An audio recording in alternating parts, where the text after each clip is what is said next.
punchline is just that Pakistan has a more liberal media. People can speak out for the most part, and they can in other places. Yeah. So can you rewind one? But that's not the perception that's put out there. I'm sorry, brother. What were you saying? Oh, I was going to say that the biggest challenge that you have. And I was thinking about this today. So I was going to meet with a client, and there's this Indian construction worker, and he got mad at someone who had turned in a garbage truck, and he was standing there mad at the garbage truck for about 5 minutes.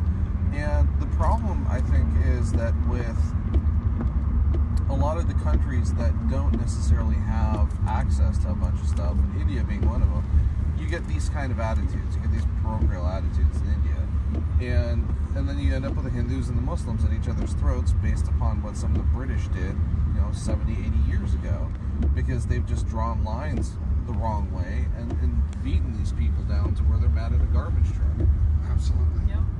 Nina, where are you from? Your My family? family's from Pakistan.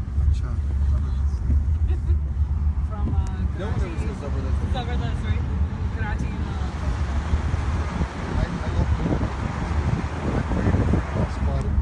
Family there, and I was just at their wedding last year, and it was so nice there. And then I went to where Nusrat Fateh Ali Khan is from. Love Fest, really rich history there. And Karachi, that's like New York of Pakistan. That's usually where we always end up going most of the time when we go to visit. And technically, I was just sharing this story. Technically, so my mother, when my parents were living in Brooklyn, when my mother was pregnant with me, and then she went to Pakistan to go visit, to be with her parents. So technically I was born in Karachi, and then she came back when I was 3 weeks old. So it's funny, everybody comes to America to have their kids here, and my parents were here, and they went back. And I was like, great, now I can never run for president, but, it's okay. You can. Not in America. Nope. Maybe in Pakistan. Prime Minister, right? You never know. As long yeah. as you're not running PvP. Yeah. No, not in America, though. I can't, because I'm not born here. But your first passport was a Pakistani passport? All those parties talk a big game over there. No, because I think my parents were citizens. So you can.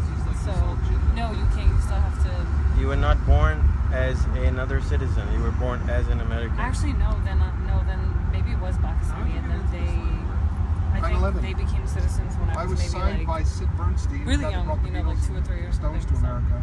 He was older, he was in his 80s, but he was still quite known in the music business and had a lot of friends. So he really liked my music. He signed me, and he set up a showcase. You were signed by Sid. Sid, yeah. He had a company that was, helped with artist management. You remember Nat Weiss?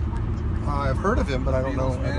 Yeah, he was my uncle's friend. And awesome. And I used to work for, what the hell's his name? Higgins up in Transworld.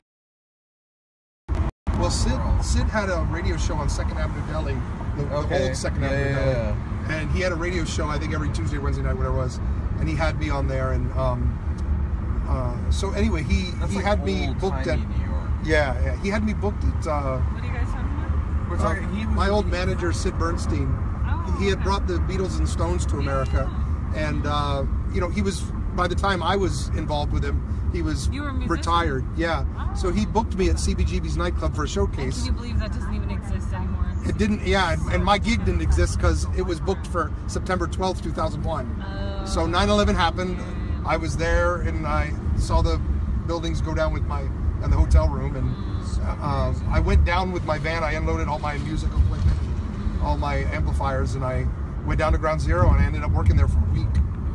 Giving supplies to, doctors and to firemen and police officers and stuff. And that's where I learned I was accidentally good at logistics and supplies in a disaster situation. So I kept going. I went to Belize, I went to Sri Lanka after the tsunami, then I went to New Orleans after the hurricane, and then the day I got back from that was the day of the earthquake in Pakistan. So I called the Pakistan embassy, and I hadn't been in the door for 5 minutes.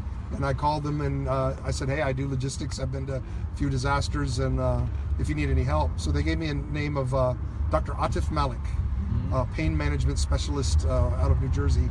And he was with a bunch of Apna doctors, and they took me on board as their logistics person. And I joined them, and after 2 weeks, they were going back and they asked me to stay there because more doctors were coming, and I was more than happy to stay. I just canceled some gigs, and stayed in Pakistan for I was going to decide to stay for the duration of the earthquake relief efforts, and then after the winter was over, I just had fallen in love with the children and fallen in love with the place, and I saw that this effort was going to take years.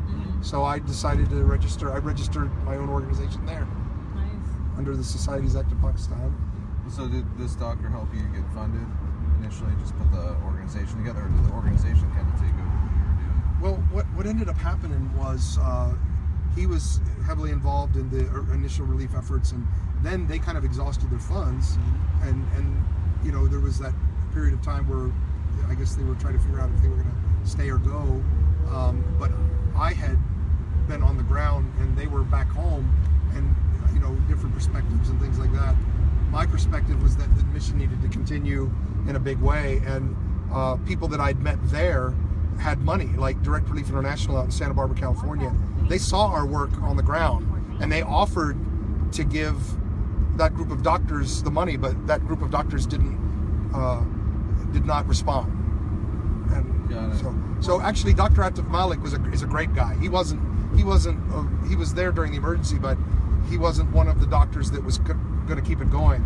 The doctor that was in charge of keeping it going kind of bugged out and didn't return phone calls anymore. So we decided to go for that funding, and we got that funding. I wrote a grant proposal, and Direct Relief International gave us funding that was over $100,000 and lasted for more than a year, and that gave birth to us. Okay, so 300 feet, you're going to take 61st Road.